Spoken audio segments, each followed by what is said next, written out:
Hey, this is Jack's Cowboys. This is Blue Star Magazine with Romo on the front. It's him passing to Witten, I believe, against that 49ers where they got a touchdown off of. And this will be down in my basement pretty soon.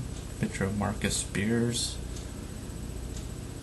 Made a great tackle against the 49ers when they were trying the Wildcat play against them. And the last game the Cowboys won was their final preseason game against the Minnesota Vikings. I was watching the game and they were down 21-7 at halftime, and it didn't look too good. I was kind of just giving up on the game, but there was some surprise comeback after being down at halftime 21-7. They came out and on two consecutive drives there was two interceptions. The first one was by Patrick Watkins. He ran it in for a touchdown. Then they kicked it off again, and the 49ers went through about 3 running plays, and another interception happened on the other quarterback, booty by Octavian. And he ran it back for a touchdown. So I was pretty amazed there in the second half, and it put Dallas right back in the game, and I was pretty happy about it, and I was pretty excited. First time I've been excited about a preseason game for quite a few years. So it looks good for us this season. It was in the final minutes that Jesse Holleys ran back a punt for a touchdown, and it was a dramatic finish. Most of the main first stringers didn't play, like Romo and Witten and Creighton and Ware and Ratliff, Terrence Newman. None of them first stringers played the game. But the rookies and the free agents played 3 quarters, and though they made a lot of penalties, they still ended up winning the game. But it wasn't as bad as the week before against the 49ers, where flat out lost it because of penalties. It was a great game and a great win. Minnesota fans seemed pretty surprised when I was watching it to see that amazing turnaround.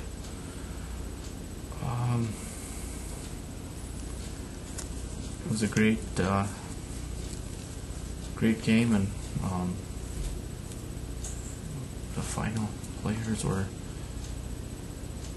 looking for roster spots. The 53 spots were chosen on Saturday, and the team is now intact for the 2009 season.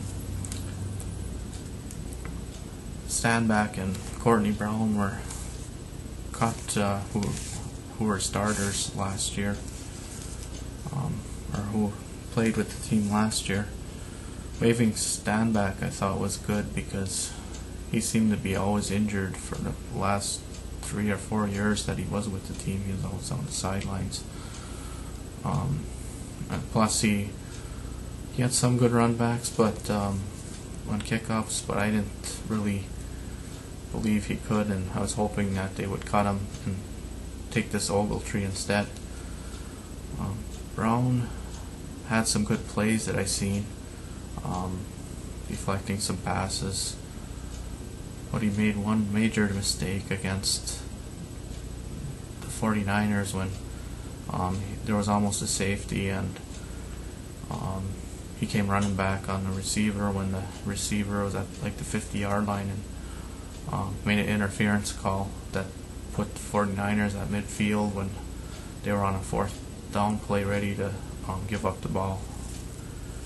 And he probably wouldn't have caught it anyway. So it just resulted in losing the game, so that might have been a factor in releasing him.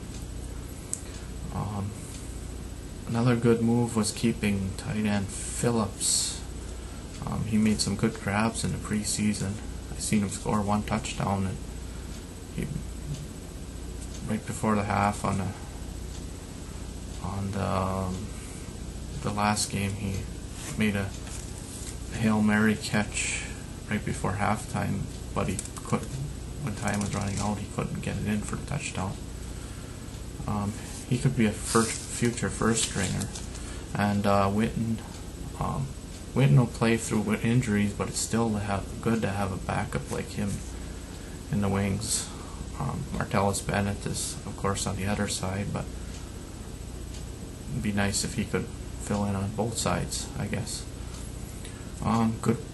Then there were good players signed to the practice squad: Jesse Holley, Rudy Carpenter, and Keon Lattimore, who is Ray Lewis's brother, to name a few. The wide receiver Kevin Ogletree was someone who fought for a spot and had the best preseason. He earned that spot, and that's what I think got moved Standback out of the picture. Ogletree will mostly play on special teams, but with Hurd and Austin out this weekend, you could see him on the field this week, as early as this weekend. He caught a few touchdowns in the preseason. He could make an impact throughout the season. Dallas backup receiving core always seems to have injuries, like Hurd and Austin. They always seem to go out for a few weeks, which could put him in there. Also signed to the practice squad was this tight end Chris Chandler, which would make him the tallest man on the team, which is about 6'8" or something, and he looked just as good as Chandler.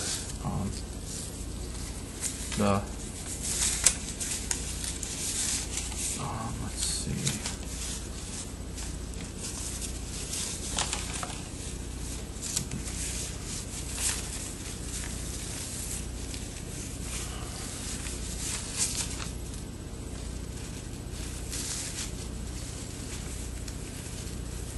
Got a missing page here.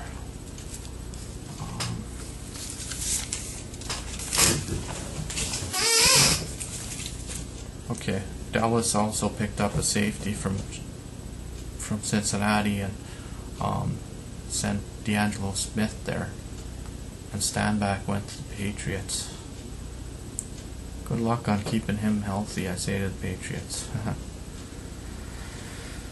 And Cowboys are getting ready for Tampa after a long off-season. Orlando Scandrick said the 44-6 loss to Philadelphia leaves a bitter taste, and the players and the fans deserve more. Mike Jenkins said success with the team is just beginning to emerge to the forefront for the Dallas Cowboys. Mike Jenkins and Orlando Scandrick battled for the cornerback spot opposite of Newman. I think Jenkins is closer to getting that, but him and Scandrick will be switching off duties for that, and I think Scandrick will be working more in the middle, the middle section of the field. Witten said the Philadelphia loss was embarrassing, of course, and Keith Brookings said the final loss, don't make it bigger than what it is, and stay grounded and level-headed.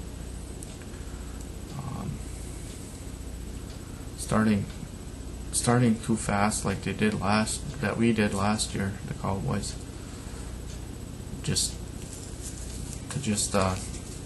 stay aimed at playing Tampa and going 1-0.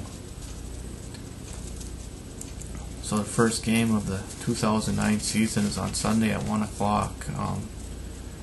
Sounds like their team has different